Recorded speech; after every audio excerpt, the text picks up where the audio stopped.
मध्य पूर्व में एक नया तनाव तेजी से उभर रहा है। इस बार आमने सामने है इजराइल और तुर्की।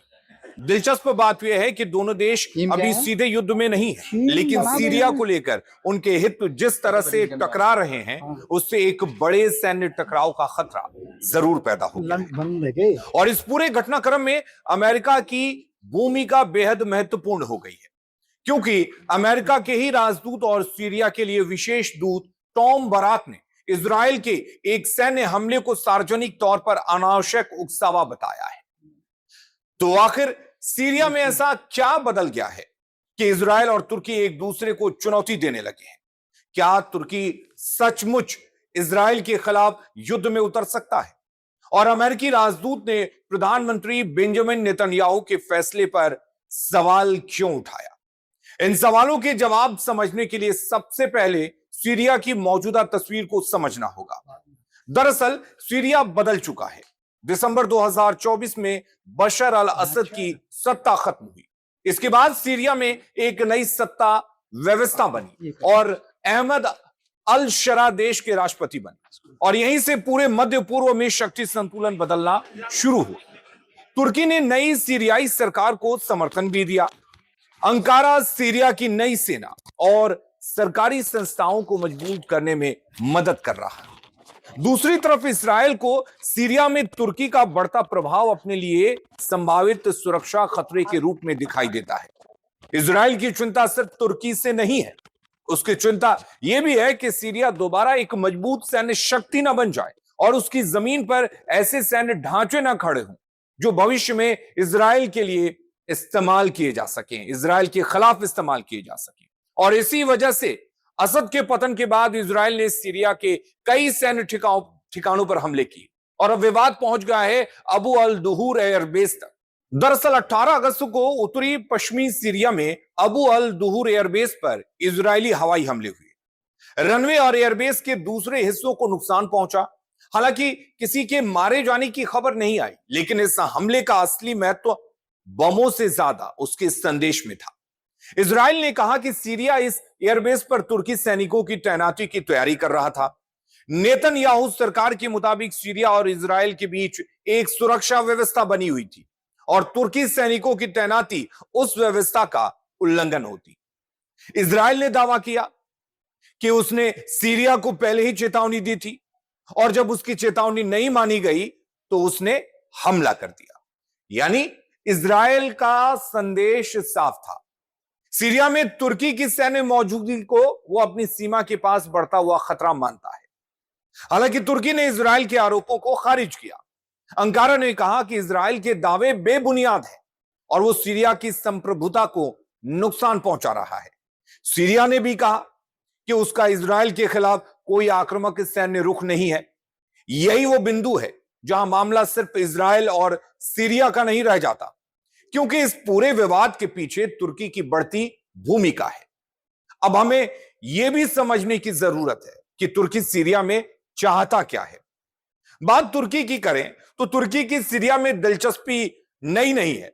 सीरियाई गृह युद्ध के दौरान भी तुर्की ने वहां सैन्य और राजनीतिक भूमिका निभाई, लेकिन असद के पतन के बाद अंकारा को सीरिया में अपनी रणनीति आगे बढ़ाने का नया मौका मिला। तुर्की नई सीरियाई सरकार का समर्थक है। वो सीरियाई सेना को दोबारा खड़ा करने और सैन्य ढांचे को मजबूत करने में मदद कर रहा है। अब अगर तुर्की सीरिया में एयरबेस, एयर डिफेंस या दूसरे सैन्य ढांचे को विकसित करता है तो उसका मतलब होगा कि अंकारा की सीरिया में सैन्य मौजूदगी लंबे समय तक रहने वाली है। और यही इजराइल के लिए चिंता की सबसे बड़ी वजह है, क्योंकि सीरिया इजराइल के बिल्कुल पड़ोस में है। इसलिए इजराइल नहीं चाहता कि कोई दूसरी बड़ी क्षेत्रीय सैन्य शक्ति सीरिया में अस्थायी रूप से मजबूत हो, खासकर तब जब वो शक्ति तुर्की हो। अब यहां इजराइल और तुर्की की पुरानी दुश्मनी भी समझना जरूरी है, क्योंकि इस विवाद को सिर्फ सीरिया तक सीमित करके देखना सही नहीं होगा। इजराइल और तुर्की के रिश्ते पिछले कुछ वर्षों में लगातार खराब हुए हैं। गाजा युद्ध ने दोनों देशों के बीच दूरी को और बढ़ा दिया है। तुर्की के राष्ट्रपति रेसेप तय्यप एर्दोगन लगातार गाजा में इजराइल की सैन्य कार्रवाई की आलोचना करते रहे। तुर्की ने फिलिस्तीन के मुद्दे पर बेहद सख्त राजनीतिक रुख अपनाया। वहीं इजराइल तुर्की की क्षेत्रीय गतिविधियों को लेकर लगातार ज्यादा सतर्क हुआ है। अब सीरिया में दोनों देशों की सेनाओं और उनके समर्थकों की मौजूदगी इस तनाव को एक नए स्तर पर ले आई है। यानी गाजा ने दोनों देशों के राजनीतिक रिश्ते खराब किए और सीरिया अब उस राजनीतिक तनाव को सैन्य टकराव के करीब ले जा रहा है। लेकिन अहम सवाल यह है कि क्या तुर्की इजराइल के खिलाफ युद्ध में उतर सकता है? अगर सीधी बात की जाए तो अभी ऐसा कहना जल्दबाजी होगी कि तुर्की इजराइल के खिलाफ सीधे युद्ध में उतरने जा रहा है। तुर्की के पास बड़ी और शक्तिशाली सेना है, वो नाटो का सदस्य भी है, लेकिन इसका मतलब यह नहीं कि नाटो अपने आप इजराइल के खिलाफ युद्ध में उतर जाएगा। अगर तुर्की और इजराइल के बीच सीधा सैन्य टकराव होता है तो स्थिति बेहद जटिल हो जाएगी, क्योंकि अमेरिका एक तरफ इजराइल का प्रमुख सहयोगी है और दूसरी तरफ तुर्की नाटो का महत्वपूर्ण सदस्य। इसलिए अमेरिका इस समय दोनों को सीधे टकराव से रोकने की कोशिश कर रहा है। अमेरिका ने इजराइल, तुर्की और सीरिया के बीच एक टकराव रोकने की प्रणाली बनाने की कोशिश शुरू की है। इसका साधारण मतलब है कि तीनों देशों के बीच ऐसी सीधी बातचीत और सूचना साझा करने की व्यवस्था जिससे किसी सैन्य कार्रवाई को गलत समझकर दूसरा पक्ष जवाबी हमला ना कर दे। और यही अमेरिकी राजदूत टॉम बराक का बयान जो आया वो बेहद महत्वपूर्ण हो जाता है। अब सवाल है कि अमेरिकी राजदूत ने नेतन्याहू पर क्यों उंगली उठाई। तो अबू अल दुहूर एयरबेस पर हमले के बाद टॉम बराक ने कहा कि अमेरिका इस हमले को लेकर गहराई से चिंतित है। उन्होंने इसे ऐसा अनावश्यक सैन्य उकसावा बताया जो क्षेत्रीय स्थिरता को आगे नहीं बढ़ाता। उन्होंने यह भी कहा कि अहमद अल शरा की सरकार ने इजराइल के खिलाफ कोई आक्रामक रुख नहीं अपनाया है और वो लगातार तनाव कम करने की इच्छा जताती रही है। यह बयान इसलिए महत्वपूर्ण है क्योंकि यह किसी सामान्य अमेरिकी अधिकारी का बयान नहीं था। टॉम बराक तुर्की में अमेरिकी के राजदूत हैं और सीरिया के लिए अमेरिका के विशेष दूत भी हैं। यानी सीरिया को लेकर अमेरिकी नीति में उनकी सीधी भूमिका है और उन्होंने अप्रत्यक्ष रूप से सवाल उठाया कि अगर बातचीत और तनाव कम करने की कोशिश चल रही थी तो फिर सैन्य हमला क्यों? और यही वो जगह है जहां अमेरिका और नेतन्याहू सरकार के बीच मतभेद दिखाई देने लगते हैं। लेकिन इसका मतलब यह नहीं कि अमेरिका इजराइल से पूरी तरह नाराज हो गया है, क्योंकि अमेरिका और इजराइल के रिश्ते बेहद मजबूत हैं। लेकिन नेतन्याहू सरकार के कुछ फैसलों को लेकर ट्रंप प्रशासन में असहमति बढ़ती दिखाई दे रही है। सीरिया इसका एक उदाहरण है। अमेरिका चाहता है कि सीरिया में नई सरकार स्थिर हो। वो नहीं चाहता कि सीरिया फिर से एक बड़े युद्ध का मैदान बने।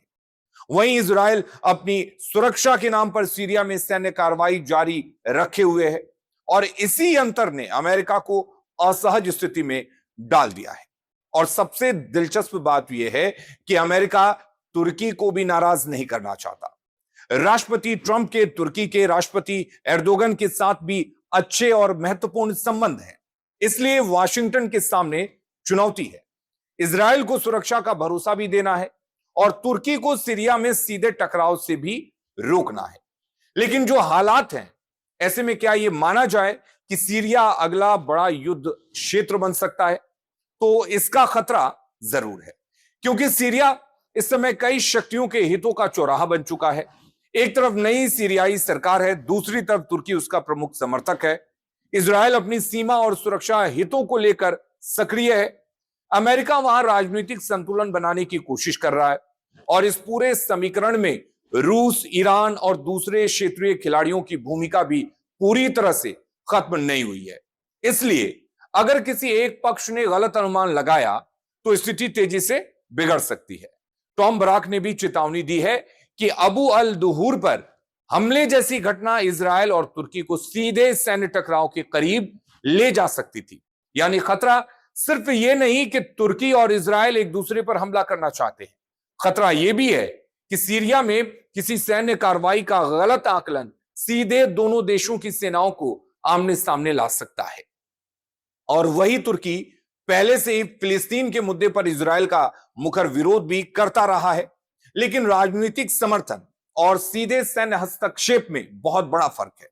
अभी तक उपलब्ध संकेतों से यह नहीं कहा जा सकता कि तुर्की गाजा युद्ध में सीधे अपनी सेना उतारने जा रहा है। तुर्की का तत्काल फोकस सीरिया में अपनी भूमिका, नई सीरियाई सरकार का समर्थन और इजराइल के बढ़ते सैन्य प्रभाव का विरोध है।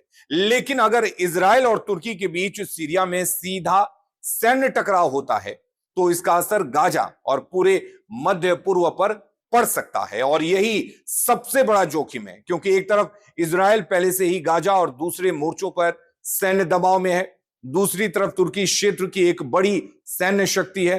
अगर दोनों सीधे भिड़ते हैं तो यह सिर्फ दो देशों की लड़ाई नहीं रह जाएगी, इसमें अमेरिका, नाटो, सीरिया और दूसरे क्षेत्रीय देशों की भी किसी ना किसी से तरह से भूमिका होगी, और ये दूसरे क्षेत्र भी किसी ना किसी रूप से प्रभावित होंगे।